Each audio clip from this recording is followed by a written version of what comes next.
Hello everyone, welcome to Tesla Teaching. আজি এটা নতুন ভিডিও যি ভিডিওটোত আছে বটানিৰ এটা চ্যাপ্টাৰৰ বিষয়ে সো আমি এতিয়ালৈকে খালি জুলজিৰ বিষয়ে ডিসকাস কৰি আছিলো তো এই কাৰণে কিছুমান ষ্টুডেন্টছে মোক ৰিকুৱেষ্ট কৰিছে বা কিছুমান সাজেশন দিছে যে আমি বটানিৰ কিছুমান চ্যাপ্টাৰৰ ডিসকাস কৰিব লাগে যাৰ কাৰণে আজি এটা বহুত এটা ইন্টাৰেষ্টিং চ্যাপ্টাৰৰ ভিডিও লৈ আহিছো যেটো হল সপুষ্পক উদ্ভিদৰ যৌন প্ৰজনন sexual reproduction in flowering plants second year or first chapter very important very interesting eta chapter যেটো জুনে জনে ভাবে যে বটনি আমি বুজি না পাও বটনি আমার ভাল না লাগে বোরিং লাগে আজিৰ ভিডিওটো সোৱাৰ পিছত তোমালোকে এটো কেতিয়াও না ভাবিবা সদায় ভাবিবা যে botany is a very interesting subject okay তো সেই সাবজেক্টৰ এটা very interesting chapter টো আজি ডিসকাস কৰিম তো সপুষ্পক উদ্ভিদৰ যৌন প্ৰজনন চ্যাপ্টাৰটোত আমি যে সপুষ্প যিবিলাকৰ পুষ্প থাকে ফুল থাকা উদ্ভিদে কি কৰে যৌন প্ৰজনন কৰে অযৌনভাৱে নহয় যৌনভাৱে কি কৰে প্ৰজনন কৰে আৰু তাৰ বিষয়ে এই চ্যাপ্টাৰটোত আমি ডিটেইলছত ডিসকাস কৰা আছে আমাৰ এনসিইআৰটিৰ ফাৰ্স্ট চ্যাপ্টাৰটোত আছে এতিয়া এই চ্যাপ্টাৰটোৰ যিমানখিনি কন্টেন্ট আছে সেই কন্টেন্টখিনি আমি কেইবাটাও স্তৰত আমি ডিভাইড কৰিব পাৰো যে সপুষ্পক উদ্ভিদত যৌন প্ৰজনন হোৱাৰ আগতে আমি কিছুমান বস্তু জানিব লাগিব যে প্ৰজনন কাৰ মাজত হয় প্ৰজনন হয় সদায় জনন কোষৰ মাজত স্ত্ৰী জনন কোষ আৰু পুং জনন কোষৰ মাজত হয় এতিয়া এই জনন কোষৰ মাজত যদি প্ৰজনন হয় তেতিয়া হলে পুং প্ৰথমে এই জনন কোষবোৰৰ কি হ'ব লাগিব সৃষ্টি হ'ব লাগিব বিকাশ হ'ব লাগিব তো তাৰ বিষয়ে আমি এটো চ্যাপ্টাৰত জানিম যে পুং জনন কোষ যত আমি ফুলৰ ক্ষেত্ৰত বা উদ্ভিদৰ ক্ষেত্ৰত আমি পঢ়িম পুং ৰেণু বা পুং ৰেণুৰ ভিতৰত হয় পুং জনন কোষ সেই পুং জনন কোষৰ বিকাশ কেনেকে হয় স্ত্ৰী জনন কোষৰ বিকাশ কেনেকে হয় তাৰ পিছত পুং জনন কোষে স্ত্ৰী জনন কোষৰ ওচৰলৈ কেনেকে আহে যাক কোৱা হয় পলিনেশন তাৰ পিছত আমি পঢ়িম যে দুটাৰ মাজত গৰ্ভাধান ফাৰ্টিলাইজেশন কেনেকে হয় আৰু গৰ্ভাধান হোৱাৰ পিছত যৌন প্ৰজনন কমপ্লিট হোৱাৰ পিছত তাৰ পিছৰ কি ঘটনা হয় কেনেকৈ বীজৰ সৃষ্টি হয় কেনেকৈ ফলৰ সৃষ্টি হয় আৰু কিছুমান বীজহীন ফল কেনেকে হয় এই গোটেই বিলাক বস্তু আমি ডিসকাস কৰিম এইটো চ্যাপ্টাৰত আমি সিৰিয়ালি এটা পিছত এটা ভিডিও দি থাকিম তোমালোকে এটাৰ পৰা পিছত এটা ভিডিও চাই থাকিবা গোটেইখিনি কন্টেন্ট পাই যাবা ওকে সো আজিৰ ভিডিওটো আৰম্ভ কৰো যেটো সপুষ্পক উদ্ভিদৰ যৌন প্ৰজনন এতিয়া সপুষ্পক উদ্ভিদ যেহেতু পুষ্প বুলি কৈছে অবিয়াসলি আমি ফুলৰ বিষয়ে আমি জানি লও যদি আমি এনসিইআৰটি কিতাপটো চাও আমাৰ ফাৰ্ষ্টতে এইটো ডায়াগ্ৰামটো দিয়া আছে হয় নে নাই এনেকৈ ফুলৰ ডায়াগ্ৰামটো দিয়া আছে তো ফুলৰ যাক আমি এটা সম্পূৰ্ণ ফুল এটাৰ কি বুলি কও এটা যত জননাংগবোৰ সোমাই থাকে উদ্ভিদৰ জননাংগবোৰ ফুলৰ ভিতৰতে কি আছে অন্তৰ্নিহিত হৈ আছে এটা ফুলৰ বিভিন্ন অংশবোৰ চাও যদি ইয়াতে আমি যত দিয়া আছে আমাৰ যে গৰ্ভদণ্ড দিয়া আছে গৰ্ভপুংদণ্ড দিয়া আছে পাহি পৰাগধানী গৰ্ভদণ্ড গৰ্ভাশয় এইবোৰ দিয়া আছে তো এই ডায়াগ্ৰামটো আমি সিম্পল ভাবে আমি কেনেকৈ বুজিব পাৰো আমি যে ফুলৰ ডায়াগ্ৰামটো সিম্পল ভাবে যদি আঁকো আমি প্ৰথমতে সেন্টাৰত ইয়াৰ যেটো স্ত্ৰী স্তবক কি বুলি কৈছো স্ত্ৰী স্তবক যত কি হ'ব স্ত্ৰী জনন কোষ হ'ব যত গৰ্ভাশয় থাকিব এটো স্ত্ৰী স্তবক এই স্ত্ৰী স্তবকটো প্ৰথমতে আমি আঁকিছো এই স্ত্ৰী স্তবকৰ লগত লাগি থকাকৈ লাগি না থাকিবও পাৰে কেতিয়াবা কোনোবা সিচুৱেচনত পাহিৰ লগতো লাগি থাকিব পাৰে কিন্তু মই ইয়াতে লগাই দিছো স্ত্ৰী স্তবকৰ লগত মই কালাৰটো চেঞ্জ কৰি দিও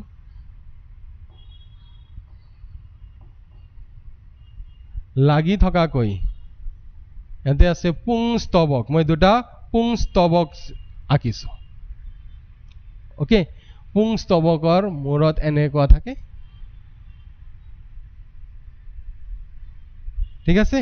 তাৰ পিছত মই কি কৰিছো কালাৰিং কিছুমান পাহি দি দিছো কালাৰিং কিছুমান পাহি দি দিছো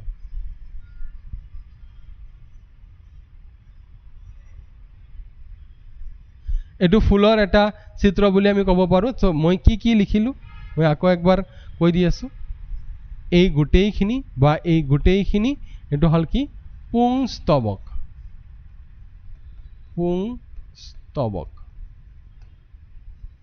ওকে মাজৰ এই গোটেইখিনি কি বুলি ক'ব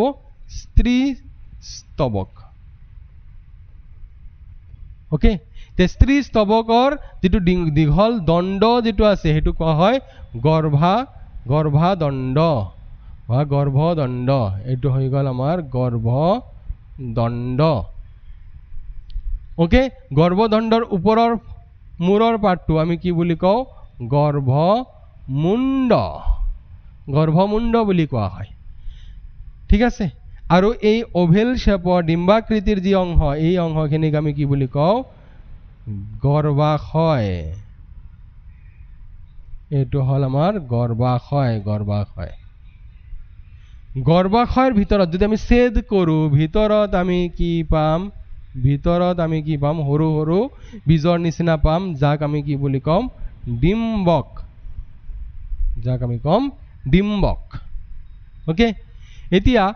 পুংস্তবক যেটো আছে পুংস্তবকৰ আগ অংশ যিখিনি আছে যাক কোৱা হয় পৰাগধানী আৰু এই দীঘল লাহি ডালক কোৱা হয় পুংদণ্ড ঠিক আছে আৰু এইবিলাক পাহি ফুলৰ পাহি ওকে তো এইখিনি হল এটা ফুলৰ বিভিন্ন অংশ য'ত প্ৰজনন ক্ৰিয়া সম্পন্ন হ'ব পুংস্তবক আৰু স্ত্ৰীস্তবকে প্ৰজনন ক্ৰিয়াত কি কৰিব পাৰ্টিসিপেট কৰিব তো আমি এই পুংস্তবক আৰু স্ত্ৰীস্তবক দুয়োটাৰ বিষয়ে অলপ ডিটেইলছত পঢ়িম তো যাৰ কাৰণে এই ডায়াগ্ৰামটোৰ পিছত এতিয়া মই যদি এই পাৰ্টটো পুংস্তবকটো ঠাৰিডাল উঠাই লৈ আহো এইবিলাক এটা এটা যদি আমি উঠাই লৈ আহো তেতিয়া হলে আমি কেনেকুৱা দেখা পাম তেতিয়া হলে আমি নেক্সট স্লাইডত যাম আমি এটো দেখা পাম যেটো পুংস্তবক বা আমি ইয়াক কি বুলি কওঁ পুংকেশৰ বুলিও কওঁ পুংস্তবক বা পুংকেশৰ ওকে ইংলিছত স্টামেন বুলি কোৱা হয় ওকে এতিয়া যদি চাও আমাৰ 3 ডাইমেনশনাল ভিউ এটো আমাৰ এনসিআৰটি বুকত দিয়া আছে আমাৰ মেইন বুকত আছে এতিয়া এই ঠাৰি থকা এটো পুংস্তবক যাৰ এই দণ্ডটোক আমি কি বুলি কওঁ পুংদণ্ড বুলি কৈছো এনেকুৱা ঠাৰিৰ নিচিনা আছে এই ঠাৰিডালক কি বুলি কৈছো পুংদণ্ড আৰু ঠাৰিৰ আগ অংশটো কি কোৱা হৈছে পৰাগধানী আগ অংশ কোৱা হৈছে পৰাগধানী ঠিক আছে তাৰ পিছত এতিয়া নেক্সট এই ডায়াগ্ৰামটোত কি ক'ব বিচাৰিছে আমি যদি কি কৰো পৰাগধানী দিয়াতে যদি আমি কাটি দিও মাজেৰে যদি কাটি দিও তেতিয়া হলে ওপৰৰ পৰা 3 ডাইমেনশনাল ভিউটো আমি এনেকুৱা দেখা পাম য'ত পৰাগধানীৰ ভিতৰত ইয়াতে থলিৰ নিচিনা আছে য'ত সৰু পাউডাৰৰ নিচিনা দানাৰ নিচিনা কিছুমান পোৱা যায় যাক আমি কি বুলি কওঁ পৰাগ ৰেণু তাৰ মানে ইয়াক আমি কি কৰিছো এনে কোৱা ওপৰৰ পৰা যদি চাও আমি ইয়াতে সৰু ৰেণু পাও তাক কোৱা হয় কি বুলি কোৱা হয় পৰাগ ৰেণু আৰু এই পৰাগ ৰেণুৰ ভিতৰতে পুং জনন কোষৰ উৎপত্তি হ'ব ঠিক আছে তাৰ পিছত ইয়াতে আমি কি থলিৰ ভিতৰত পোৱা গৈছে যাক আমি পৰাগ মোনা বুলি কৈছো ইয়াতে কিছুমান ৰেখা আছে যিবিলাক কি হয় যি ৰেখা মানে বিদাৰণ ৰেখা বুলি কৈছে য'ত মানে এই ৰেণুবিলাক ফাটি এই ৰেখাদি ওলাই আহে যাক বিদাৰণ ৰেখা বুলি কোৱা হৈছে এতিয়া এই আমাৰ যেটো পৰাগ ৰেণু বা পুং ৰেণু বুলি কোৱা হয় সেই পুং ৰেণুবিলাক কেনেকৈ বিকাশ হয় কেনেকৈ গঠন হয় সেইখিনি আমি জানিম যে আমাৰ যদি কওঁ যে পৰাগধানীৰ ভিতৰত যদি এনেকৈ চাও ইয়াতে দুটা পাৰ্ট পোৱা যায় দুটা খণ্ড পোৱা যায় এইটো এটা খণ্ড এই খণ্ড দুটাক সংযোগ কৰি ৰাখে বিশেষ কোষ সমষ্টিয়ে যাক কোৱা হয় সংযোজক বুলি কোৱা হয় আৰু প্ৰত্যেকটো খণ্ডত আমি কি পাওঁ খলপা পাওঁ থলিৰ নিচিনা পাওঁ ইয়াত এটা দুটা তিনিটা চাৰিটা দুটা খণ্ডত চাৰিটা থলি পাওঁ প্ৰত্যেক খণ্ডত দুটা আৰু দুটা খণ্ডত চাৰিটা থলি পাওঁ ঠিক আছে যাক আমি পৰাগ থলি বুলিও ক'ব পাৰো যাৰ ভিতৰত পৰাগ থলিৰ ভিতৰত এই পুং ৰেণু বা পৰাগ ৰেণুবিলাক বিকাশ হ'ব কেনেকৈ বিকাশ হ'ব আমি চাওঁ নেক্সট স্লাইডত চাওঁ এতিয়া এটো যদি আমি চাওঁ এইখিনি মই অলপ আগতে ক'লো যে এটা পাৰ্ট ঠিক আছে সেই পাৰ্টটোক এই দুটা পাৰ্টক সংযোগ কৰি ৰাখিছে কোনে সংযোজকে এতিয়া এটা খণ্ড এটা খলপা এটা কি বুলি কৈছোঁ খলপা পাৰ্ট এটা এটা পাৰ্টক ইয়াতে কি কৰিছে জুম কৰিলে আমি এনেকুৱা দেখাব তো এনেকুৱা কেনেকৈ আহিল এতিয়া ইয়াৰ বিকাশটো কেনেকৈ আহিল সেইকাৰণে আমি কি কৰিম চোৱা এই টপিকটোৰ নাম কি লিখিছোঁ পুং ৰেণুৰ বিকাশ বা মাইক্ৰস্পৰজেনেচিছ পুং ৰেণুবোৰ কেনেকৈ হয় মাইক্ৰস্পৰজেনেচিছ কেনেকৈ হয় তাৰ কাৰণে মই এটা বস্তু কি কৰিম যে এইটো পাৰ্ট মই কি কৰিলোঁ জুম কৰিলোঁ যেটো ইফালে দিয়া হৈছে মই এটো জুম কৰিলোঁ প্ৰথম অৱস্থাত যদি চাও এই প্ৰত্যেকটো খলপাত পাৰ্টটো কি বুলি কৈছোঁ খলপা বুলি কৈছোঁ খলপাত আৰম্ভণিতে কোষবিলাক একে ধৰণৰ থাকে মানে সমজাতীয় কোষ থাকে সমজাতীয় কোষ সমষ্টিৰে গঠিত প্ৰত্যেকটো খলপা সমজাতীয় কোষ সমষ্টিৰে গঠিত এতে কোষ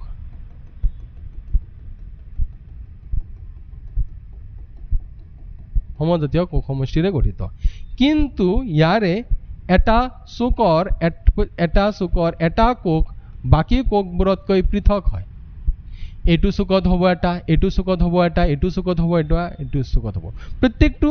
খলপাত কি হ'ব খলপাৰ এটা চুকত এটা কোণাত এটা কোষ বাকি কোষবোৰতকৈ পৃথক হয় কেনেকৈ সেই কোষটো অলপ আকাৰৰ ডাঙৰ হয় কোষ প্ৰৰক ঘন হয় আৰু সেই কোষটোক আমি কি বুলি কওঁ প্ৰপ্ৰসূতক কোষ তাক কোৱা হয় প্ৰপ্ৰসূতক কোষ ইংলিছত কোৱা হয় আৰ্কেস্পৰিয়েল সেল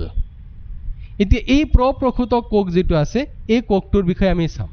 এতিয়া নেক্সট স্টেপত যেতিয়া ইয়াৰ বিকাশ হ'ব চোৱা এইখিনি পৰ্যায়লৈকে মই আহা নাই মই প্ৰাৰম্ভিক অৱস্থাত কৈছোঁ ঠিক আছে প্ৰাৰম্ভিক অৱস্থাত প্ৰত্যেকটো খলপাত কোষবিলাক সমজাতীয় থাকে তাৰে এটা কোষ বাকি কোষবোৰতকৈ পৃথক হয় সেই পৃথক হোৱা কোষটোক প্ৰপ্ৰসূতক কোষ বুলি কোৱা হয় এতিয়া এই প্ৰপ্ৰসূতক কোষটোৱে কি কৰিব প্ৰপ্ৰসূতক কোষ এতিয়া প্ৰপ্ৰসূতক কোষটোৱে কি কৰিব ধৰা বাহিৰৰ আৱৰণ আছে প্ৰপ্ৰসূতক কোষটোৱে পথালিকৈ বিভাজন হ'ব এনেকৈ পথালিকৈ বিভাজন হৈ দুটা কোষলৈ ৰূপান্তৰিত হ'ব ঠিক আছে এতিয়া পথালিকৈ যে বিভাজন হ'ল ইয়াৰে বাহিৰ ফালে থকা এটা কোষ আছে ভিতৰ ফালে থকা এটা কোষ আছে এতিয়া বাহিৰ ফালে থকা এইটো বাহিৰৰ বুজি পাইছা বাহিৰ ফালে থকা কোষটোক আমি কি বুলি কওঁ বহিঃত্বকীয় আৱৰণ বা প্ৰাথমিক বহিঃত্বকীয় কোষ বুলিও কোৱা হয় আৰু ভিতৰৰ ফালে থকা কোষটোক প্ৰাথমিক ৰেণুজনন কোষ বুলি কোৱা হয় প্ৰাথমিক ৰেণুজনন কোষ আৰু বাহিৰটো প্ৰাথমিক বহিঃত্বকীয় কোষ ঠিক আছে এতিয়া নেক্সট স্টেপত কি হ'ব চাবা এই প্ৰাথমিক বহিঃত্বকীয় কোষ যেটো আছে হেতু সেই কোষটোৱে বাৰম্বাৰ বাৰে মাইটোসিস বিভাজন কৰিব মাইটোসিস কোষ বিভাজন কৰিব কোষটোৱে পথালিকৈ দীঘলীকৈ এনেকৈ পথালিকৈ আৰু এনেকৈ দীঘলীকৈ প্ৰথমতে মই উল্টা হৈ গ'ল মই এনেকৈ এটুক দীঘলীয়াকৈ কৈ দিলোঁ যিয়ে নহওক সো এই কোষটোৱে কি কৰিব পথালিকৈ আৰু দীঘলীয়াকৈ বাৰম্বাৰ বাৰে বিভাজন কৰিব আৰু বাৰে বিভাজন কৰি এটা বহিঃত্বকীয় বাহিৰৰ আৱৰণ এটা গঠন কৰিব য'ত কেইবাটাও লেয়াৰ কেইবাটাও স্তৰত কি থাকিব কোষবোৰ থাকিব আৰু সেই স্তৰবোৰেই হ'ল আমাৰ এইটো স্তৰ সেই স্তৰবোৰতে আমি এইটো কোষ পাম বুজি পাইছা তাৰ মানে এই কোষটো আহাৰ পিছতে প্ৰথমতে এইটো স্টেপ আহিলে তাৰপিছত এইটো ষ্টেজ আহিলে তাৰপিছতহে এইটো ষ্টেজ আহিছে য'ত আমি এই প্ৰাথমিক বহিঃত্বকীয় কোষটোৱে কি কৰিছে কোষৰ আৱৰণৰ সৃষ্টি কৰিছে কেইবাটাও লেয়াৰৰ সৃষ্টি কৰিছে যি আৱৰণত চোৱা বাহিৰৰ ফালে থকা আৱৰণটোক বহিস্তক বুলি কৈছে তাৰ ভিতৰৰ সেকেন্ড আৱৰণটোক অন্তস্তক বুলি কৈছে থাৰ্ড আৱৰণটোক মধ্যস্থৰ বুলি কৈছে আৰু তাৰ চতুৰ্থতম যেটো আৱৰণ থাৰ্ড আৱৰণ চতুৰ্থতম আৱৰণ এইটো কোষ কেন্দ্ৰ থকা ডাঙৰ কোষ কেন্দ্ৰ থকা আৱৰণ হেতু কি বুলি কৈছে টেপেটাম তাৰ মানে কি বুজি পালো যে প্ৰাথমিক বহিঃত্বকীয় কোষটোৱে দীঘলীয়াকৈ পথালিয়াকৈ মাইটোসিস ভাবে বিভাজন হৈ চাৰিটা আৱৰণৰ সৃষ্টি কৰে তাৰে একেবাৰে বাহিৰৰ আৱৰণটোক বহিস্তক দ্বিতীয় আৱৰণটোক অন্তস্তক তৃতীয় আৱৰণটোক মধ্যস্থৰ আৰু চতুৰ্থ আৱৰণটোক একেবাৰে ভিতৰৰ আৱৰণটোক টেপেটাম বোলে ঠিক আছে তাৰ পিছত কি আহিলে এতিয়া আৰু এটা থাকি গ'ল প্ৰাথমিক ৰেণুজনন কোষটো থাকি গ'ল এই প্ৰাথমিক ৰেণুজনন কোষেও বাৰম্বাৰ মাইটোসিস বিভাজন কৰিব আৰু মাইটোসিস বিভাজন কৰি কি কৰিব কি কৰিব লেয়াৰ্স অফ কেইবাটাও লেয়াৰৰ কোষ সৃষ্টি কৰিব এতিয়া এই কোষবোৰক আমি কি বুলি কওঁ পুংৰেণু মাতৃকোষ পুংৰেণু মাতৃকোষ বা ৰেণুজনন মাতৃকোষ বুলিও কোৱা হয় বেলেগ বেলেগ বুকত বেলেগ বেলেগভাৱে লিখা থাকে পুংৰেণু মাতৃকোষ বা ৰেণুজনন মাতৃকোষ পুংৰেণু মাতৃকোষ কিয় কৈছে কাৰণ এইবোৰে হ'ল মাতৃকোষ যি কোষবোৰৰ পৰাই পুংৰেণু এইটো পুংৰেণুৰ বিকাশ হ'ব ঠিক আছে কেনেকৈ বিকাশ হ'ব কেনেকৈ বিকাশ হ'ব এতিয়া এই যেটো পুংৰেণু মাতৃকোষবোৰ আছে এতিয়া আমি ইয়াৰ পিছৰ ষ্টেপটো যদি চাওঁ এই পুংৰেণু মাতৃকোষটোৱে মিয়োসিস কোষ বিভাজন কৰিব পুংৰেণু মাতৃকোষ ধৰি লোৱা এইটো হ'ল পুংৰেণু মাতৃকোষ বা ৰেণুজনন মাতৃকোষ ই কি কৰিব মিয়োসিস বিভাজন কৰিব প্ৰথমতে হ'ব মিয়োসিস 1 হোৱাৰ পিছত এটা কোষ বিভাজন হৈ দুটা কোষ হ'ব তাৰ পিছত কি হ'ব মিয়োসিস 2 য'ত দুটা কোষ বিভাজন হৈ কি হ'ব চাৰিটা কোষলৈ ৰূপান্তৰিত হ'ব এতিয়া চাবা ৰেণুজনন মাতৃকোষৰ প্ৰত্যেকটো ৰেণুজনন মাতৃকোষত ক্ৰমোজমৰ সংখ্যা কিমান হ'ব লাগে ইয়াতে ক্ৰমোজমৰ সংখ্যা কিমান হ'ব 2n চোৱা কাৰণ ই আহিছে প্ৰাথমিক ৰেণুজনন কোষৰ পৰা যাৰ ক্ৰমোজম নাম্বাৰ আছে 2n যি আহিছে আকৌ ক'ৰ পৰা প্ৰপ্ৰসূতক কোষৰ পৰা যাৰ ক্ৰমোজম নাম্বাৰ কি 2n কেনেকৈ যে এই কোষবিলাক আল্টিমেটলি কি এটা দেহৰ এটা কোষ হয় দেহৰ এটা অংগৰ কোষ হয় দেহৰ অংগৰ কোষ হ'লে দেহ কোষত ক্ৰমোজমৰ সংখ্যা কিমান থাকে সদায় 2n থাকে তো এই আল্টিমেটলি ইমান সময় মাইটোসিস কোষ বিভাজনে হৈছিলে সেইকাৰণে ক্ৰমোজম নাম্বাৰ কিমানে আছিলে 2n কিন্তু যেতিয়া ইয়াতে মিয়োসিস কোষ বিভাজন হ'ল মিয়োসিস 1 হোৱাৰ পিছত এই যি দুটা কোষ হ'ব ইয়াতে ক্ৰমোজমৰ সংখ্যা কি হৈ যাব আধা হৈ যাব তাৰ পৰা এই যি চাৰিটা কোষ হ'ল তাতেও মিয়োসিস 2 হৈছে মানে ক্ৰমোজম নাম্বাৰ ইয়াতে আধা হৈছে ইয়াতে n হৈছে ইয়াতেও কি থাকিব n থাকিব আৰু এই চাৰিটা কোষে কি কৰিব চাৰিটা পুংৰেণুৰ সৃষ্টি কৰিব চাৰিটা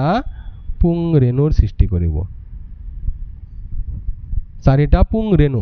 কি সৃষ্টি কৰিব পুংৰেণুৰ সৃষ্টি কৰিব য'ত ক্ৰমোজমৰ সংখ্যা কিমান হ'ব n হ'ব বুজি পাইছা য'ত ক্ৰমোজমৰ সংখ্যা কিমান হ'ব n এতিয়া আমাৰ যদি এক্সামত পুংৰেণুৰ বিকাশ বা মাইক্ৰস্পোৰোজেনেসিস লিখিব আহে তেতিয়া আমি গোটেই ঘটনাখিনি লিখিব লাগিব ছবি আমি আঁকিব লাগিব এইটো প্ৰথম ছবি আঁকিম এইটো আমি দ্বিতীয় ছবি আঁকিম তাৰ পিছত প্ৰথম আমি এইটো আঁকিম তাৰ পিছত এইটো সেকেন্ড এইটো দ্বিতীয় এইটো থাৰ্ড তৃতীয় তাৰ পিছত চতুৰ্থ ফোৰ্থ এইটো আঁকিম যেটো মেইনটো আছে ফোৰ্থ চতুৰ্থ তাৰ পিছত ইয়াৰ পিছত আমি এইটো দিব পাৰিম এইটো আৰু এনেকৈ পুংৰেণু দিব পাৰিম ঠিক আছে তো এনেকৈ পুংৰেণুৰ কি হৈ আছে বিকাশ হৈ আছে আৰু ৰেণুৰ ভিতৰত কি হ'ব জনন কোষ এই প্ৰত্যেকটো পুংৰেণুৰ ভিতৰত কি হ'ব জনন কোষৰ বিকাশ হ'ব বুজি পাইছা আজিৰ ফাৰ্ষ্ট লেকচাৰটো আছিলে ফাৰ্ষ্ট লেকচাৰত মই বেছি ডিটেইলছত যোৱা নাই এইখিনি ফাৰ্ষ্ট টপিকটো মই ডিসকাস কৰিলোঁ তাৰ পিছৰ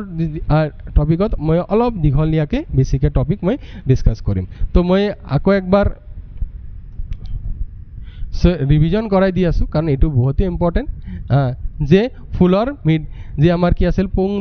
স্তৱক আছিলে পুং স্তৱকটো আমি এনেকৈ যদি লওঁ ইয়াতে পৰাগধানী আছে যাক কাটি পিছত ভিতৰত খলপা পোৱা গৈছে য'ত পৰাগ ৰেণু বা পুং ৰেণু থাকে সেই পুং ৰেণুবিলাক কেনেকৈ আহে যে পুং ৰেণুবিলাক আহোঁতে যে আমি থলি য'ত থাকে প্ৰত্যেকটো থলিত কি হয় কোষবিলাক প্ৰথমতে সমজাতীয় থাকে তাৰ এটা কোষ বাকী কোষতকৈ পৃথক হয় তাক আমি প্ৰপ্ৰসূতক কোষ বুলি কওঁ সেই কোষটোৰ পথালিকৈ বিভাজন হয় দুটা কোষ হয় প্ৰাথমিক বহিঃত্বকীয় কোষ আৰু এটা কি হ'ল প্ৰাথমিক ৰেণুজনন কোষ সেই প্ৰাথমিক বহিঃত্বকীয় কোষে বাৰম্বাৰ বিভাজন হৈ মাইটোসিস বিভাজন হৈ চাৰিটা লেয়াৰ ফৰ্ম কৰে চাৰিটা লেয়াৰৰ সৃষ্টি কৰে বাহিৰৰ লেয়াৰটোক বহিঃস্থক তাৰপিছত আমাৰ দ্বিতীয় লেয়াৰটোক অন্তঃস্থক তাৰপিছত মধ্যস্থৰ তাৰপিছত টেপেটাম এতিয়া এটা কোৱেশ্চন আহে টেপেটামৰ কাম কি টেপেটামে কি কৰে ইয়াৰ এটা কাম আছে টেপেটামে কি কৰিব এই ভিতৰত যি পুংৰেণু মাতৃকোষ আছে যিবিলাকৰ পৰা মিয়োসিস কোষ বিভাজন হৈ পুংৰেণু বা পৰাগৰেণুৰ সৃষ্টি হয় সেইবোৰক কি কৰিব পুষ্টিৰ যোগান ধৰিব ইয়াক খাদ্যৰ যোগান ধৰিব এইটো হ'ল টেপেটামৰ কাম ভেৰি ইম্পৰ্টেণ্ট ফাংচন এইটো আমাৰ কিন্তু শৰ্ট কুৱেশ্চন বা MCQৰ কুৱেশ্চন হ'ব পাৰে ঠিক আছে আৰু এই মধ্যস্থৰ অন্তস্থক বহিতক এই কেইটাই কি কৰে পুং ৰেণুৰ বাহিৰৰ মানে পুং ৰেণু গঠনৰ সময়ত সি বাহিৰ ফালে থাকি বাহিৰ ফালে এটা আৱৰণৰ সৃষ্টি কৰি গৈ থাকে